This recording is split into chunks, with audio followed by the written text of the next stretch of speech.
Hello and welcome to episode 26 of the Not Yet Adults podcast. I, of course, am one of your hosts, Collin Geffrey, joined by the one and only times three, Eric Zayas. How's it going, buddy?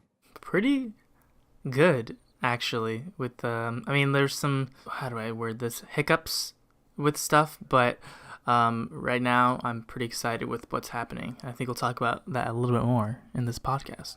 Yeah, and if I get my way, I think the episode title is Eric's Moving Out, because that's what's happening. You are moving out of your parents' house. Yes. My voice just cracked, but yes. You're like, oh my God, here it comes. This is it.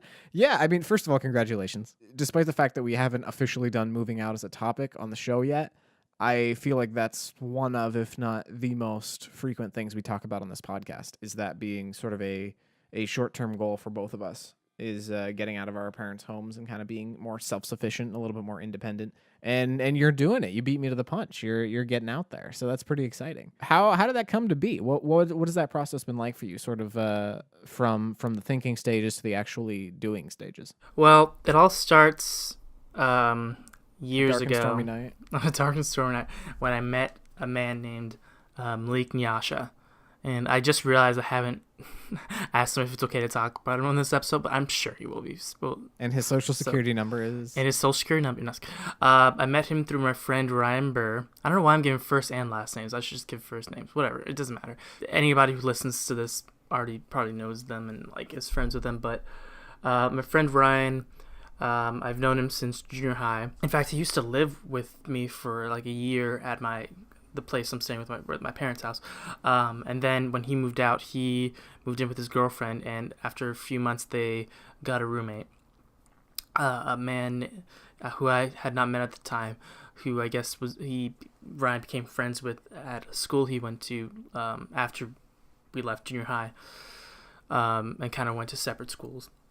And so I was like, I don't know who this is, but when he was moving out of that place into a new place with the two of them, I helped him move out, and I met this guy named Malik, and I was like, oh, hey, nice to meet you. And like, it was kind of awkward because I was nervous, because I was like, this is a friend of my friend. I want to be friends with him. I want everything to work out. And then I met him, and he was immediately cool, and we bonded pretty quickly, or we were friendly very quickly, and he just this like chill guy that's like really nice. And then over the years, I hung out with Ryan and Malik. And then like months or maybe even like a year or two later, Ryan, like basically everyone in the house kind of moved out into their own places, into a new place. And so all my friends kind of like split. So my friend group kind of split into two, which is, unfortunate when that happens. It wasn't like a big dramatic, like there wasn't any like hate between anyone. It was just kind of like, oh, we're moving to different places, so we won't hang out as much. It's very much kind of like when you're in high school and all your friends are together, and then like the couple at the center of the friend group breaks up, and then it's like, oh crap. Now it's like some people are friends with one and friends with the other, and it's all just kind of messy. Sort of exactly like that. Basically, that's kind of what happened. But anyway, so I still hang out with Ryan, and I still hang out with Malik, but hang out with them separately. And I found that over the years, especially during my time at PLU, because Malik lived very close, like he lived like 5 minutes from campus, I hung out with Malik more often than I hang out with Ryan, and that's still kind of held true. I still love Ryan, but like Malik is kind of the guy, like, just like if I want to hang out with him tonight, I know I can call him tonight and hang out with him. Just a quick sidebar, is Malik the person you went to Infinity War with instead of the late night people? No, I went with Ryan and Malik, so we went as like a family. And I don't know why I have to keep bringing that up, man. It's in the past. You got to move on. Sorry, man. I'm gonna bring it up for as long as I know you. If like it was such a magical just time, and we all went and had fun together. And Eric was like, "No, I'm gonna go with other people." But it's fine, Eric. It's fine. My other friends. It's okay. I'm gonna go with my better friends. I'm over it. It's okay. I'm not bitter about it. Continue with your story about clearly not over Jesus God. I hold no resentment at all. It's not who I am. So, anyways, over the years, I was just kind of thinking of it like, if I were to move, like while I was at PLU, I was thinking of like after PLU, who am I gonna like move in with? Obviously I'll live with my parents for a bit, but when I do find my own place, it'd be difficult to afford a place by myself. Plus, that'd be kind of lonely. So I was thinking I'd like a roommate or two or three. The more roommates, the merrier, because the rent will be cheaper. And couldn't think of like, or I was thinking like, who would I want to live with? Well, Ryan seemed like a solid choice at first because, I've lived with him before and he's been my friend for the longest, but he's kind of already moved on with life. He's living with his current girlfriend and they're like, not looking for another roommate. And it was kind of like, well, I would live with him if I could, but it makes more sense that he's kind of like doing his own thing. And then I thought, oh, well, Malik's the close second option, obviously. And at the time, Malik was living with another friend of ours, and he was kind of had like a full house. So I talked to Malik, and he said, "Yeah, if I ever like move out, like you're definitely a consideration, but I don't think I'm gonna move out anytime soon." So then, I finished school, I graduate, I'm moving a place, and while I'm like graduating, I think at that time, or maybe even earlier, Malik had like moved out into his own place because him and his current roommate kind of had this like falling out, and there's like some things there's like drama there that I'm not like entirely sure of, but anyways, basically Malik moved out and he found this place. It's like this really small studio apartment that he like lives with himself, and I was even when he told me about it, I was like, hey, do you need a roommate? And he's like, no, I want to live by myself for now. And then when I visited the place, I was like, oh, there wouldn't have even been room for another person. It's like very much like a 1 bedroom. I was gonna say small studio apartment in Washington, probably not a good idea to get a roommate. Yeah. Yeah, I suggested that before like seeing the place, and when I saw the place, I was like, okay, this is definitely like your space, and I wouldn't be able to fit here. And studio typically means it's all open space. There's not even a segmented off bedroom, and so it'd be really hard to share that with someone unless you were in like San Francisco where rent's like astronomically high. Also, he like because I feel like he kind of got burned out of having roommates with the situation he was in previously, so it made more sense for him to like have someplace. And so I would visit him and our other friends, Andy and Cutter. We would all hang out at his studio apartment every now and then. Like we'd go to the place and have some beers and hang out, and we did that for a while. And then recently, he messaged me and our mutual friend Cutter and said, "Hey, my mom is moving out of her place, or she had found a new apartment and still owns this house that she wants to rent out, but she doesn't want to lease it to strangers.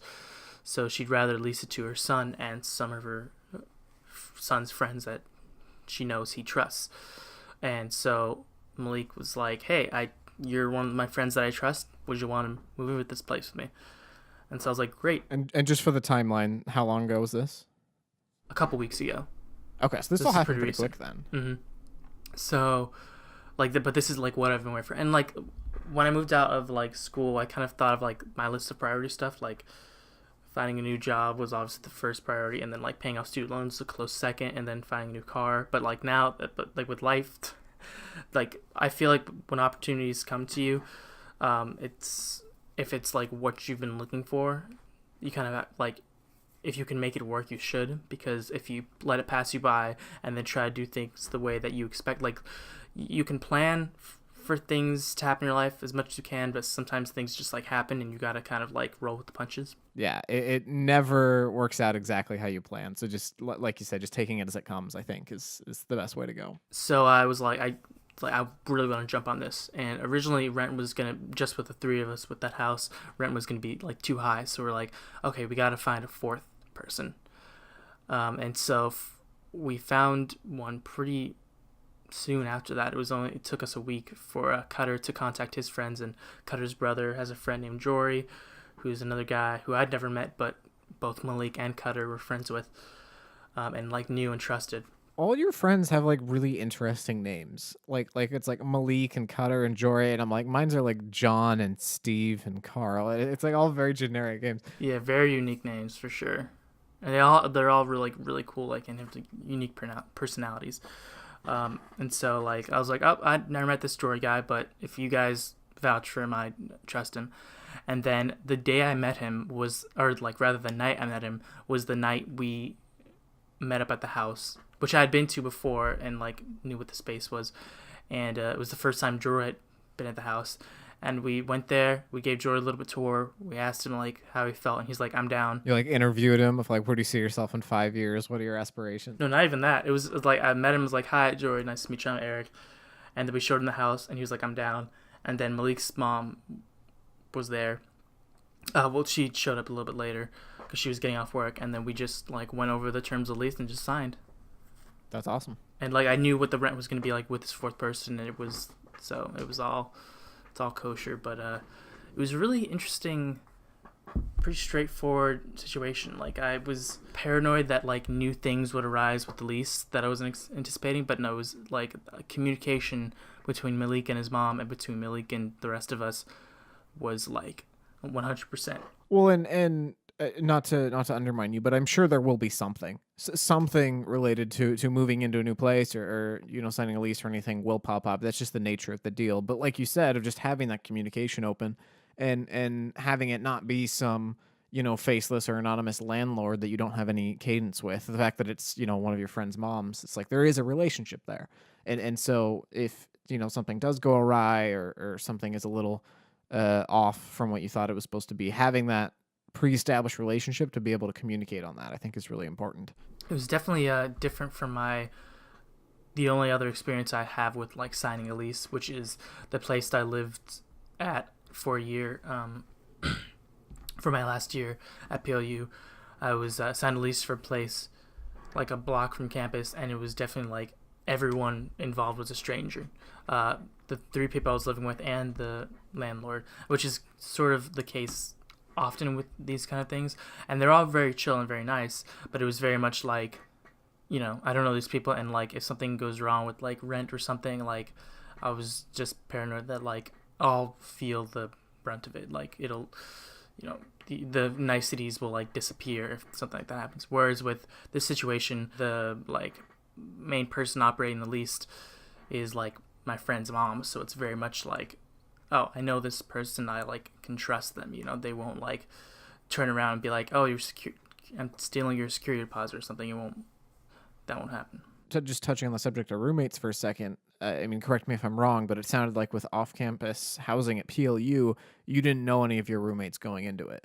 And so that you're going to pay your rent, and that's great. But when your livelihood depends on your other roommates paying rent as well, and you don't know if they're trustworthy or reliable at all, that's taking a lot on faith. And that could mean, and hopefully it didn't, but that could mean a lot could go wrong for reasons that are just totally outside your control, and that sucks. Yeah, that was definitely a concern. Unfortunately, that never came to pass. But like, that's what makes this situation like seem so much nicer, because everyone involved like knows each other and like trusts each other. Yeah, for sure. So I have a couple questions. First of all, is the home furnished that you're moving into? It's partially furnished. We have like a table in the kitchen that would be like our dining table, and we're planning on getting like a new like bigger table for the dining room if we want to like host people, or maybe we just might make that like a ping pong. I don't know. We have like some ideas that are pretty fun. It's the rec room. It's the place where all the cool kids hang out. Then there's like the living room, and like the main couch is going away, but there are two like kind of, I guess you'd call them love seats that are staying, and then we're gonna like find like find some sort of like couch to put there for like the TV, where apparently like Cutter has this projector that we're gonna set up, and that's gonna be like our TV. And then of course the living room, or the bedrooms are gonna be bare. But like I already know what I'm gonna put there. And then as far as kitchen, do you already have the fridge and appliances and all that? Yes, that was a really nice like perk, that the kitchen has all the amenities. Okay, so that's pretty good actually. Like going into it, the fact that you don't have to buy all that from scratch is like really comforting. As far as timeline, how long till you're there and you're spending the night there and sleeping there full time and all that? It's a very good question, Colin. Thank you for asking. The turnaround time I've heard is by mid-November, everything should be officially moved out, and and the lease doesn't, or the lease doesn't take effect, and like first rent and security deposit isn't due until December 1st. Okay. So basically between but no one's going to be there, and nothing's going to be there from mid-November to the beginning of December. So that's when like we're going to be like moving in. I'm going to like, before I put in stuff into my room, I'm going to like paint the walls a new color, and that's like the timeline we have to like get stuff. I have like a new mattress coming in from Mattress Firm.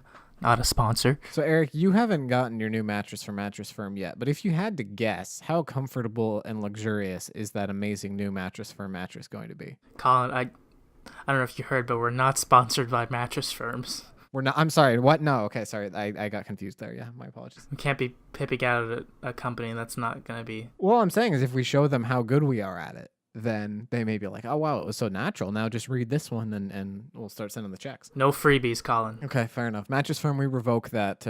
We revoke that endorsement. If you want a real endorsement, you're going to have to, show up with a fat wad of cash in hand. But no, I mean, I think that's great. I think you're going about this in probably the best way anyone our age can, which is it's with someone you know, it's with a bunch of other people, so that the expenses aren't too high. One question I do have for you, and hopefully this doesn't make you uncomfortable, but is the rent going into this sustainable with your current income, or is that dependent on you finding a new job? Well, I'm very thankful you asked that, Colin, because that's actually what I was going to bring up next. With my current job, I can not only afford this. This can sound like a humble brag, and I don't want it to be. But with my current job, I can not only afford like rent, but also I looked into what student loan payments are going to be because I wanted to like get ahead on that, and I find out that they've been deferred until the end of November, so that's when I start paying, and I can afford both rent and all the other things that come with it: utilities, groceries, gas, etc., and my student loans, while still having some spending money. So like all based on your current income. Yes, but the current awesome. housing.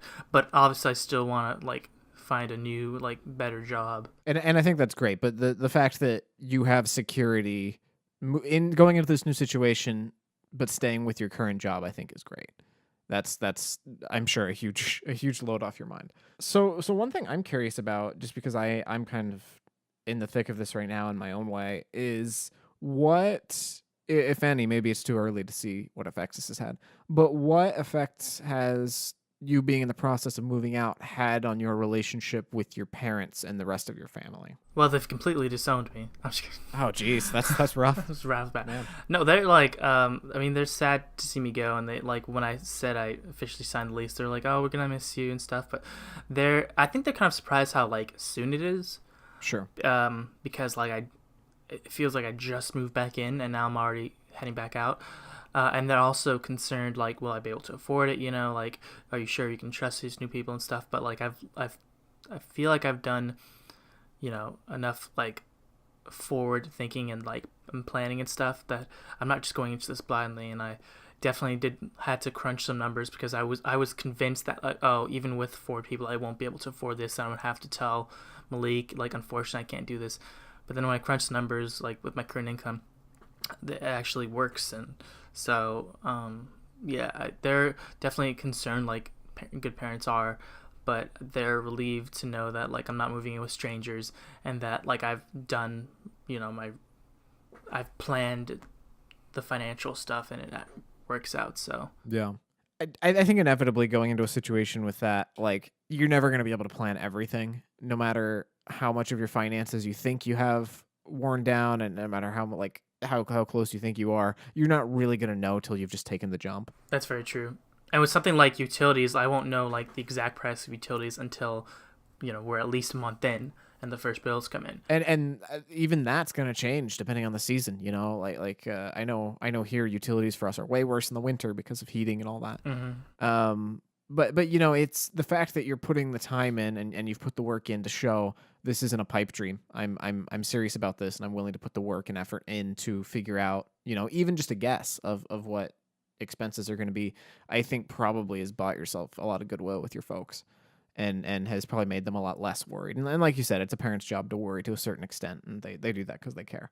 But yeah, I think you're going about this in the right way, man. I got to be honest. I think you're really checking all the boxes, and I'm really excited to see how this works out, because this is a milestone. I mean, you talk about life milestones. It's, graduate high school, graduate college, get a job, and move out. Those are the the big ones, especially early on. So yeah, I feel like I'm doing things a little out of order, where I'm moving out before getting a new job. that's life, though, man. That's just life. So I'm kind of curious. Like, I moved to Spokane when I was 7, and I've had friends that I not many, but I have had friends that I've been friends with since then, and those are the closest I really have to like lifelong friends. And I have seen over the years as they've graduated high school and some of them doing college and stuff, them starting to move out and looking for roommates and stuff. And there's been a couple times where either I've been asked directly or I've known that if I could ask someone that they would be willing to be a roommate with me.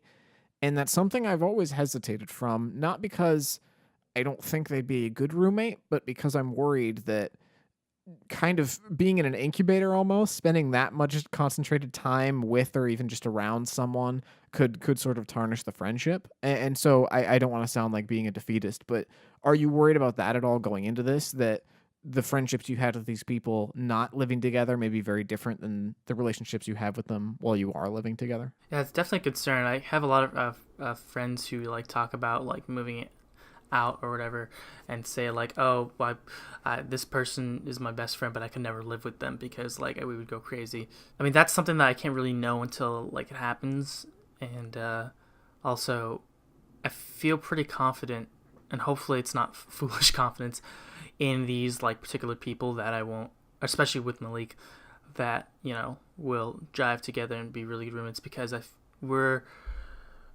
the kind of people where we're good friends and we like hanging out with each other, but we also like respect each other's personal space and like know like, oh, if this person wants to be alone for a bit in their room, I won't bother them.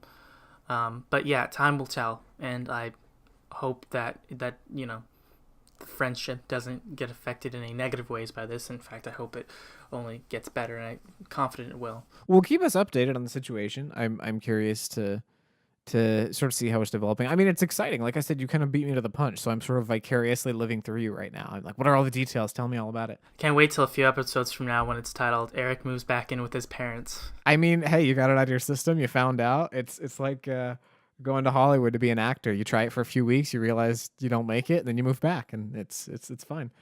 But yeah, I think it's a really exciting time for you. I think it sounds pretentious or sort of conceited to offer you advice when you're in a position that I've never been in. But if I could say one thing, I'll take any advice I can get, dude. Well, and I mean, it's coming out of my butt. It doesn't really come from anywhere. But I would just say, take it a day at a time, man. There's going to be a million challenges, and there's going to be a million things you don't see coming, and just try and have fun with it. It's an experience, and even if it all goes up in smoke by January, like you did it, you're moving out. That's nothing to be ashamed of. So that's really cool. Cool. Thanks, man. Yeah, absolutely. I think we talked about it a little bit last time, but the commute's not too bad from the new place to your job, right? Mm-hmm. Yeah. It's surprise. I thought the commute would be a lot longer, but like because it's very close to 512, it's like only added like 1 or 2 minutes to my commute, which surprised me. But also because it's very dependent on the highway, whereas my current commute is mainly just like back roads where like the there's not really a lot of traffic. I'll definitely have to keep watch on 512 like every morning before I go to work and go like, okay, well, traffic is heavier today, so I have to leave earlier. Well, in Seattle Tacoma area is only getting worse. Like it's getting crazy how populated it is. How far is the new place from your parents' place where you live now? About half an hour. So it's about the same distance from like PLU to my parents' place. Okay. So I'll still be able to visit regularly. So and that was sort of my next question. I don't think there's any way for you to answer this now, but how often do you think you're going to see your parents once you're moved out? I mean, with the place, with PLU, I tried to see them at least like once a week, I think, or like around just about there. Maybe it was like a little bit less than that, but I think a big part of that was because it was like the first time I moved out, so like it was more to do with like combating homesickness, because like even though I'm in my own space and independent, I still can always come back to them because we're like pretty close. But I think with this new place, because like I'm used to that experience right now, and because I'm still pretty close, I don't know if I'd be visiting them as much. I don't know. I feel like with PLU it made sense to visit pretty regularly because it was like it wasn't just battling homesickness, it was also like decompressing. Like school can be hard, but every week you come home and like have a home cooked meal and stuff. You kind of recharge and get ready to take it on again. Yeah. Whereas now I don't really need that recharge, and now it's like, to me it wouldn't make sense like doing that once a week, because it's like, oh, I'm paying rent at this place and like I'm also really close, and so why am I come back once a week? So I don't know. I don't honestly know how often I'd be visiting, but it'd be pretty regularly, I feel like, because we're so close. No, for sure. I mean, this is definitely getting ahead of myself, so take it all with a grain of salt. But my sort of short or long-term goal for the next few months, however you want to look at it, is there's a couple companies downtown Spokane that I've been interviewing with, and I'm hoping to lock something down. And what I'd like is to have a 1-bedroom downtown and live by myself, just within walking distance of work, because I don't like driving. But the thing that really comes to mind is like, okay, when I was at college, I was 300 miles away from Spokane. My folks never drove over except to drop me off in the fall. They never flew over. I flew back once at Christmas, and that was it. And that wasn't weird, because that was just the sort of parameters of being away at school. I didn't have to think about how often I see them, because it was built in. But when I ideally live downtown, or at the very least move out somewhere in Spokane, I don't know what that looks like, and I don't want to hurt their feelings, but I totally could just get caught up in my routine and not even think about it for weeks, and then be like, oh crap, I haven't seen them in that long. And I feel like that's going to be part of our relationship with our folks and our family as we get older. Is, it was built into the relationship that we would see each other when we lived with them. And as you move out, and I hopefully soon move out, I feel like we have to make more of an active effort to actually make contact with them and hang out. And that's going to be strange, because that's not something we've really dealt with before. At least I certainly have it, of, sort of making an effort to go spend time with your parents or your family, because it just kind of happens organically when you live with them. But yeah, well, it's an exciting time, man. I wish nothing but the best for you. I think this is a really, really cool experience, and chronicle it. That's the cool thing we have about this podcast is, you can look back months or even years from now and be like, yeah, that's the frame of mind I was in. And I think that's a really cool gift. So yeah, I'll definitely be updating with this podcast. Yeah, absolutely. And I'm sure all of our now over 1,000 listeners on SoundCloud are listening with bated breath about what's going on. So I think this is really cool. What a natural, organic way to plug the news that we've passed 1,000 views. No big deal. And we passed it a couple weeks ago, but now we passed it just on SoundCloud. SoundCloud is kicking butt lately. Yeah, thank you all for listening. Regardless of where you're listening, we really appreciate it. Thanks so much. Well, Eric, we organically just are about to hit the half-hour mark. Is there anything you want to say, kind of a feather in the cap? I know this was a little bit of a different episode, but I feel like it worked out okay. Well, this one's going to be a little bit different. It's not going to be like here's, some advice and here's what you think. Really the, takeaway or the last, here's my GoFundMe. Please give me money so this all works out.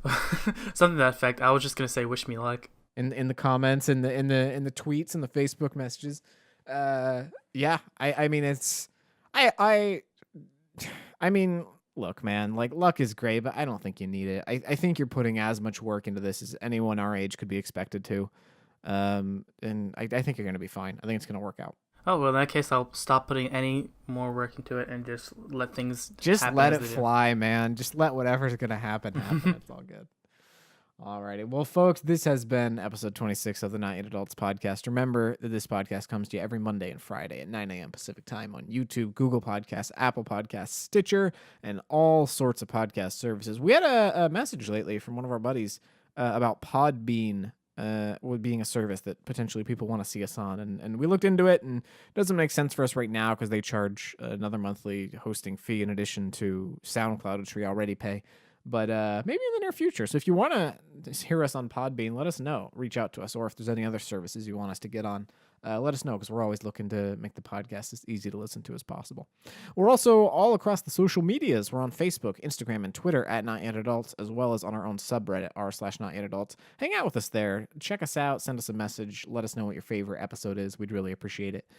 And that is pretty much all we have for today. So we will be back on Monday at 9 a.m. Pacific time talking about something relevant to this here Halloween season. Ooh, spooky. Spooky, scary skeletons, all sorts of stuff.